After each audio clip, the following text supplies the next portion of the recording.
I'm here today with Father Ben Varnum, priest and rector from St. Augustine's Episcopal Church in Omaha.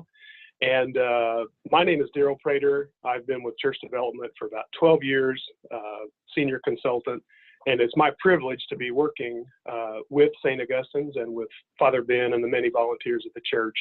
So, Father Ben, would you introduce yourself and Sure. Tell us a little bit about yourself? So I'm Ben Varnum. I'm the priest at St. Augustine of Canterbury Episcopal Church. We're in Elkhorn, Nebraska, which is sort of a growing suburb outside of Omaha. When I was called here, we understood that the church would probably need to do a capital campaign. This church was established literally in a barn in the 1980s. In the 90s, they added a sanctuary, refinished the barn into a parish hall, and we're really outgrowing that space. So when I was called here, we knew we'd be looking at a capital campaign, and that it would probably include some new Sunday school spaces, new meeting rooms for more ministry, and maybe replacing the barn as well, which is what we've wound up deciding to do. Well, that's great. So I'd like to ask you just a few questions about your experience so far with the process with church development. We've just come through a feasibility study, and it really is one for the record with church development. It's just kind of one of those points in time when things are kind of just right for the church. So as we asked several questions, one was a financial question, and it had nearly 400% of annual income from the financial question on the feasibility study. Why do you think the feasibility study turned out so well? Can you comment on that? Yeah, sure. I wish there was a sort of a magic answer I could give that would be a process that every church community could follow and, you know, hit the same kind of success. I think the answer really is this community of people. And a piece of it was that we waited until the community was ready to actually run the feasibility study and prepare for the capital campaign. We had one member who's been on the long-range planning team, and he sort of a little bit grouchily said, you know, I've been in this meeting for 10 years, which is true. We've been talking for a long time about these goals and what and when we would need to build. And the reality is that we had people sort of getting used to the idea over a long period of time. So I was called here 3.5 years ago, and within that call process, the church already knew that they would have to do a capital project.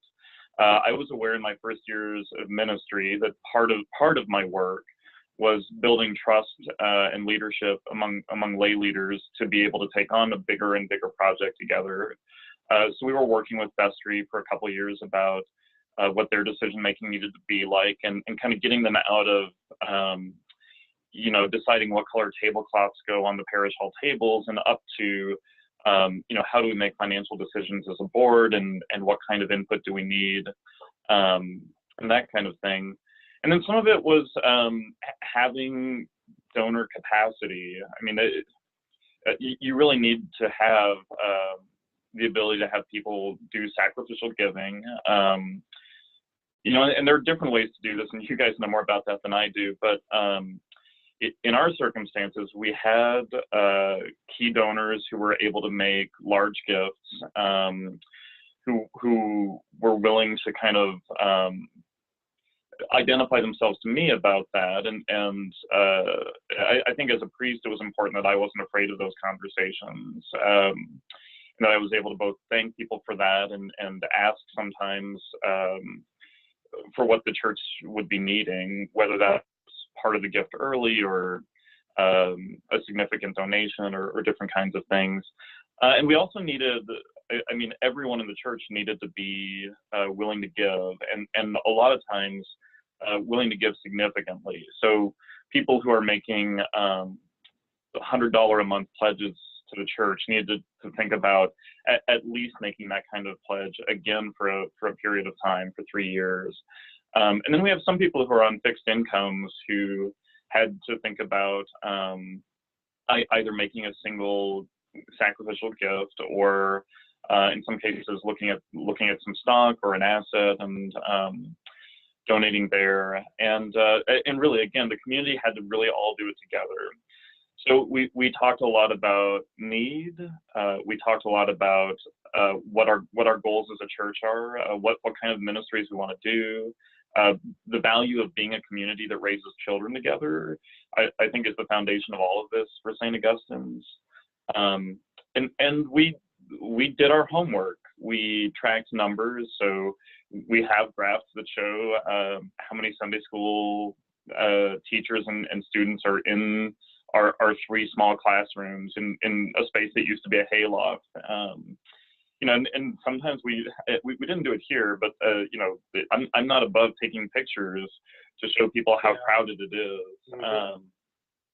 And we have moments in worship where the kids will all come forward and bring up the gifts the Sunday school's collected for a backpack drive or something. And I mean, it's an act of worship, it's an act of reverence, and people realize that it looks like a clown car as sort of child after child after child comes forward. So I think helping our needs be visible, and especially across 2 and 3 services, some of which don't need any more space. I mean, when we have 25 people at our quiet early service, the need isn't visible there until we make it visible. And some of which is, just charting our growth, talking about our baptisms, and then also sort of looking at the building, talking about the maintenance needs. We slowly put all these pieces together and let the community come together around making that decision. One of the things that has struck me in working with St. Augustine is that they are very thoughtful. You can hear Father Ben's comments of how they really think through the details and make preparation. And a part of that is how they value the shared decision-making process. So Father Ben, you and I have talked a good bit, and I know the past several years and the steps that you all have taken to get to this point. Talk just a little bit about how you've engaged the congregation to get to this point and ready for a capital campaign prior to the feasibility study. Yeah. Well, I think my favorite trick as a priest is to play dumb. And I think people see through me on that. They sort of know that I know how to do a lot of the different things, but I guess I'm really clear that if I tried to do this project myself, there isn't enough me to go around for everything that needs doing. So it's been really important to me over a couple of years, really, of doing long-range planning, to be open to the reality that this will be shaped by many leaders, that I've got a part to play. But then my part really is to bring the leadership of the community forward around it. So, we have a senior warden now who has a history of doing development work and kind of brought that gift. We have a person who's been involved in long-range planning who's an architect and helps us be reasonable in our expectations and know how the processes work. We have somebody who's an academic researcher and does qualitative data analysis, who helped us take hundreds of comments and put them into categories and make sure we weren't missing anyone or losing anyone. And we have people who are really good about listening to the community and kind of know those rules of thumb, like, sometimes the loudest voice isn't the only voice, and helping to have quieter people share as well. So I guess in terms of leadership planning, knowing that I needed to let the leadership of the community come forth and kind of meet in the middle to create the leadership that this project needed was just incredibly important. And it wouldn't have worked if I tried to just sort of lead a charge without checking in with people and kind of hope people tagged along with me. So that's great. This past fall, when I began working with St. Augustine, I had the privilege of attending some of your worship services, and you were a part of an annual stewardship campaign at that point. And I got to see firsthand some of the planning and forethought that went into building stewardship here at the church. What have you found to work well? What is some of your planning process with ongoing stewardship? Yeah,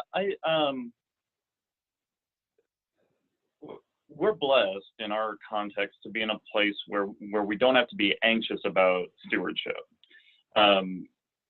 No, I think I still had work to do when I arrived here of teaching the congregation that they didn't have to be anxious about stewardship.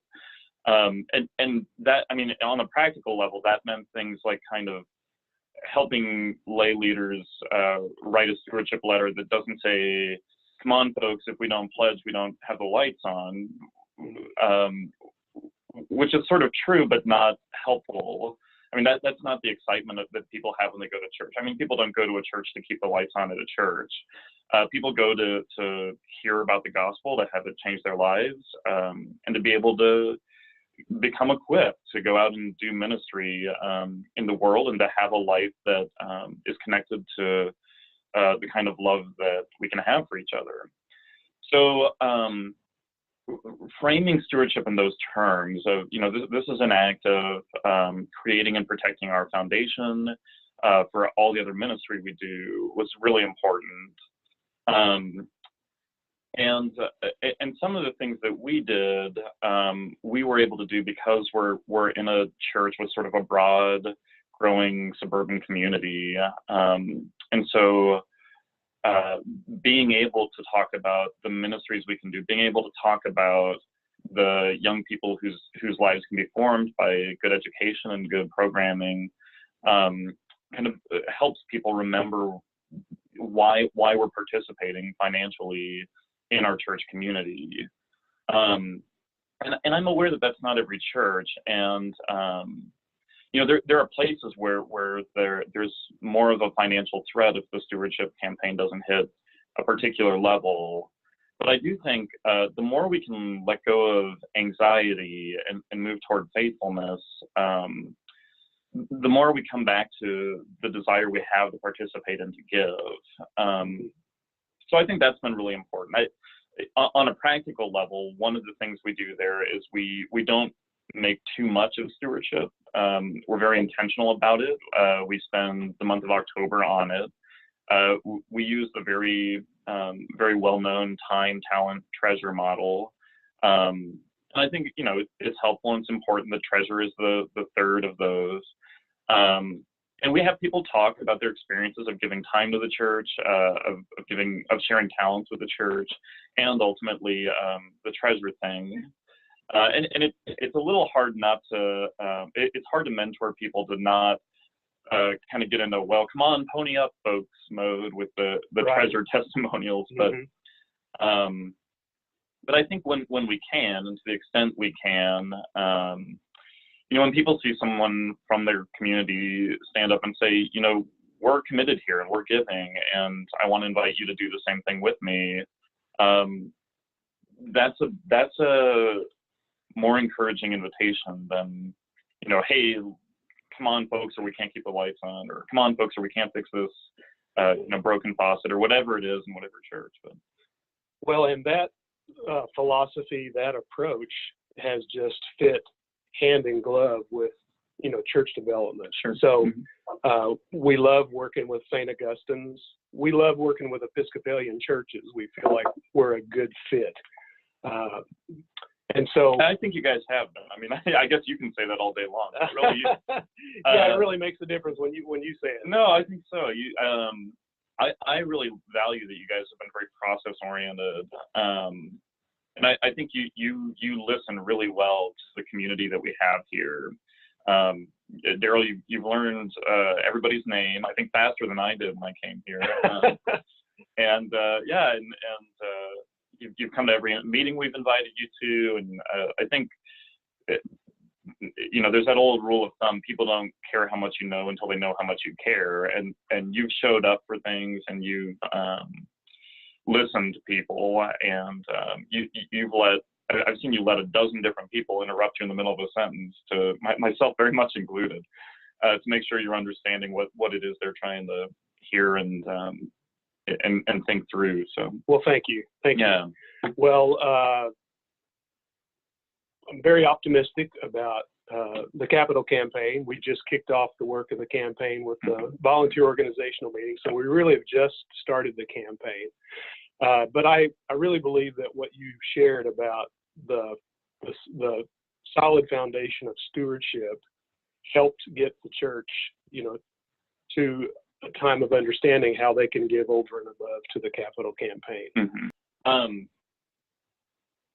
So something I think was really critical here at St. Augustine's was about 2 years of vestry work that were dedicated to making sure we did our homework and built up our strength before we started a campaign. And I think one way of saying that is we had some people who were ready to go on this maybe 2 and 3 years ago. So, a couple of people who were interested in large pledges, a couple of people who were interested in the design work, but the community really wasn't, just broadly. The breadth of our preparation wasn't there. And really last year, we spent a year helping the vestry get from doing very detailed work to doing high-level board work. And included in that, we had a long-range planning process that we brought the whole parish into. So we did listening sessions. We had someone with qualitative analysis skills who helped us distill the comments and make sure we didn't lose anyone. We did a lot of steps of reporting back and saying, this is what we think we're hearing from everyone. Is this what we're all saying together? And then as we got that back, every time we had a meeting and communicated back, it kind of strengthened our sense of who we were and what our goals were. Now, some of those goals were building goals, and so the specific goal, and we called them SMART goals, which some people use, specific and attainable and time-bound, and I can't remember the other 2 letters. But the idea was to say, this is what we will do, and here is when we'll do it. So the specific goal was to do a feasibility study. And we did a lot of vestry work around that. We spent time checking the firms that we interviewed, including you guys. We spent time following up on references. And not only is that due diligence, but that teaches vestry members who are doing the reference checks, hey, here's what other people have experienced doing a campaign. So step by step and project by project, we were building leaders who understood how these kind of projects work, and who were building trust with each other, who were building trust with me, who were learning about the responsibility of communicating back to the parish. And that year of vestry work, doing long-range planning and setting goals was really important in helping our leaders take on the roles that they would need to have for this project. Now, doing the feasibility study itself had the same effect. It was a step closer to reality. Bringing in a consultant adds not only expertise, but also formality to what we're doing. I mean, we can talk all we want about, hey, should we build a building sometime? And, everyone will say, oh, yeah, sure. But, when you're writing that on a survey that's getting mailed to somebody or typing it online or being interviewed, there's a reality there. And the question of, will you help lead this, is a real question. The question of, will you contribute to this out of financial capacity, is a real question. And we're now really in the third step, right? I mean, we did this goal-setting conversation, and then we did a more formal feasibility study, and now we get to do the campaign. So for some people, this is their 3rd or 4th or 5th time going through these same questions of, when should we build, what should we build, how much should it cost? But each time we've done that, the leadership's gone broader, the awareness in the parish has gone up. We've had a chance to talk about grounding this in our ministries as a church and our sense of what it means to follow Jesus. And for us, that means being a place that brings children into the story of the gospel, especially. And so our goals are around classrooms and gathering spaces and fellowship spaces. And every time we've done that, I mean, it takes time to kind of get ready to do this together. and for our community, that really has been about 2 years. And you know, other churches, you may be there, and if you are, and if you've done this kind of work, that's great. Other places might be a little more efficient than we are and can do it right away. But I would really recommend taking the time it takes to build leadership strength, so that you've got people ready to go. And for some people, that means they're going to feel like we should have started a year ago or 2 years ago. But for other people, that means they're ready. And the good news at the end of that is you've got them all. So that was incredibly important in our process. And by the time we had a vestry vote on the feasibility study results, the vote was unanimous. In the meeting that we had probably 40 people at our meeting kind of discussing the feasibility study report. And I could have sat still and said nothing that whole meeting. Vestry members were responding to questions. Vestry members were educating about concerns. People were nodding along because they could see that their vestry understood the project, and there wasn't any confusion, you know, in the leadership of the church about what this would mean. And we got to a unanimous vote to take on the more ambitious of the two projects we were considering. And I think it was all because of steady, in some ways long process of planning and building up. Yeah, really laid the groundwork for that vote. Mm-hmm. Good words, good words. Happy to share it. And I'll say also that I'm you know, for whoever you're showing this to in the Episcopal Church, and I suppose other places, I'm happy to talk about our experiences. And each church is different, and what we've done worked here, you know, and pieces of it will work other places. But I'm happy to be a sounding board, and I know that's something that was valuable to me where I could find it when we were starting, and I think we're all in this together, trying to help our churches grow and be what they can be. And so, very happy to be helpful if I can there. That's great. Mm-hmm. So thanks for all those comments. Just one last question, and you've already talked really kind of about this, but at the end of the day, how did you come to the decision to hire church development? Yeah, sure. So we went through a process with our vestry, and again, it took a couple of years of vestry work to get the vestry operating as a board, as sort of a ministry committee that oversaw the smaller details. But once the vestry was ready to do that kind of work, we were ready, and you know, I'd been here long enough that the trust level was there to take on this bigger project, and we went into the long range planning, and you know, we had meetings with, I think, 60 or 70% of the church attending them, and out of that we included a question: what are our building needs, and where do we need to be 5 and 10 years from now? So out of that laborious process, we had built enough of a community understanding that we had to seriously take up the question of, do we now do a capital campaign? And to some extent, the question was really just, is this the moment? And we had to do a little education around, do we, you know, there will be people in any church who ask, well, do we even need a consultant? Why can't we just say ourselves what we'll give? And I had to do, I think that was a place where I had to do a lot of education. It was helpful to have me in those conversations in our church, at least. But once we kind of got past those hurdles, the question of, you know, what does this look like, really helped us orient to, well, who is our partner? And so we're going from asking, what does this look like, to who is our partner? And the idea was really, the question, the answer to who is our partner was going to tell us what this would look like. So we did the usual kind of legwork. We talked to other churches nearby that had done campaigns, asked them who they used, how it worked, talked to our diocesan office about who they recommended and if they knew people. And in the middle of that, Daryl, you and I had known each other from a previous campaign. Mm-hmm. And I hadn't gotten around to calling you when you kind of called me up and said, hey, I remember 3-4 years ago, you'd said you were going to a new parish that might be looking at a campaign. I just wondered how you're doing up there, and if you guys are anywhere near that. And I mean, it was literally the week that we were making a list, and I started laughing. I said, well, send me some materials. But our process was to interview each firm, and we had one person visit it in person, and we had 2 via Skype, and we just set aside a vestry afternoon to do all of that. We were able to rule one out, and then really what we wound up looking at was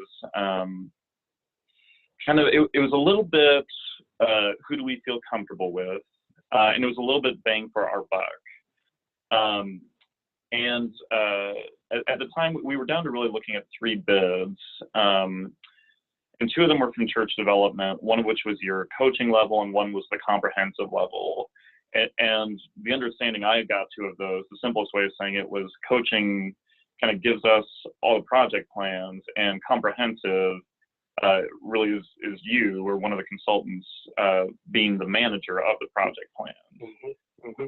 So we had a coaching level with you guys, and we had another bid from another firm that looked similar to the coaching level. They still wanted us to kind of run the project. And I think we probably could have seesawed the pros and cons of the coaching level versus their single package. They were similar enough that we could have landed either way. But in our conversation as a vestry, we looked at that comprehensive thing, and we sort of said, there's a certain amount of work that's in this campaign, and I kind of said with the vestry, and I think we understood well, I as the rector, I'm going to do a certain amount of this work, and there's going to be a limit to that. That we can move the needle a little bit. There's a limit there. And lay leaders are going to need to do a certain amount of this work. And there's some things that the vestry just have to do, period. And there's some things that, this or that event planner needs to do, period. Mm-hmm. And then there's some work left over, and somebody needs to do that work. And we either need to get people in the church to really commit some time and be the campaign leaders, or this space can get filled by this comprehensive model. And so there's a price point to what you guys do, and people you're working with will know that. But we kind of thought about it in terms of, this is a little bit like hiring another staff member to do a specific job for a specific period of time. And you guys do this all the time. I mean, you've run 100 campaigns. I rode shotgun on one at my last church. And so I picked up a lot of language, but and I think for me, the opportunity cost of not having someone who knows what they're doing is just huge. And what that looks like is, if I were trying to do this myself, I'm reading a checklist on Monday morning, and then I'm trying to figure out who else I need to bring into each decision. And then by the time I make the decision, 2 or 3 days have gone by.